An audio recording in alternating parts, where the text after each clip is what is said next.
Danny Fontana, the Skinny Guinea with the ravioli eyes, and you are watching Making Money TV. Okay, you've heard me say this before. This is important, right? Important. You make your money when you buy, not when you sell. That's true. Obviously, what we're talking about here is value. You want to pay the right price for something. You make your money when you buy, not when you sell. Let's take the reverse of that. When do you lose money in the stock market? You lose money when you sell, not when you buy. Now, what do I mean by that? This is critical that you get this. How many times have you been at a party and somebody says to you, that rotten broker, that lousy so-and-so, that dirty cost me $100,000 today in the stock market, or 10 or 5, whatever it is. My first question is always, did you sell?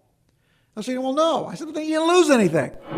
You can't lose money in the stock market unless you sell it. Example, U.S. Steel, a couple of weeks ago, U.S. Steel, pretty good company, $60 a share.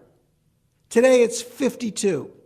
You guys would be tempted to say, I lost $8 on U.S. Steel. Well, no, you didn't, because you're presuming that it'll never come back. Can it go lower than 52? Yes. Can it go higher than 60? You betcha.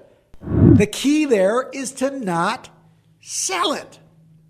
So I tell people all the time, I've had the great opportunity over my 27 years in the business, because of my work in the media, to talk to the greats.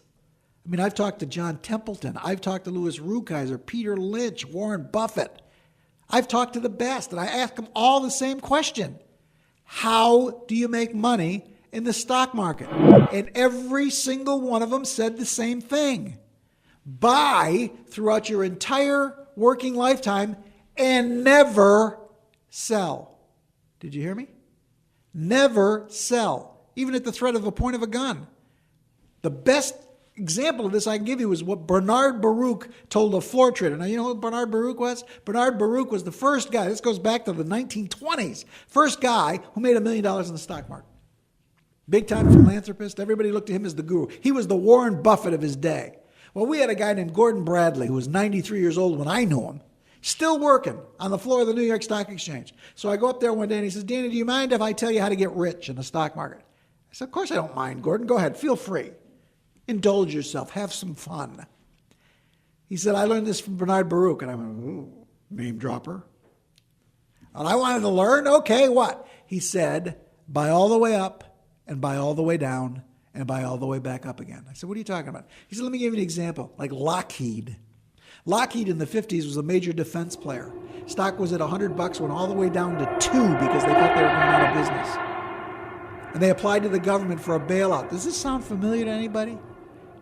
The government gave them the bailout, and then to make sure that they got their money back, guess what the government did? Gave them government contracts. What did Baruch do? He bought the stock at 5, 10, 15, 20, all the way up to 100. Then 95, 90, 80, 70, 60, bought it all the way down to 2, and then bought it all the way back up again. He dollar cost averaged his way to a fortune. And folks, that's how you do it. And I want to caution you about one thing. Don't do it with one stock. Don't do that. You'll get killed doing that. You have to make sure you're properly diversified, offer 15, 16 asset classes. But once you do that, you'll do just fine. As long as you understand that you haven't lost a penny until you sell. I'll see you next time.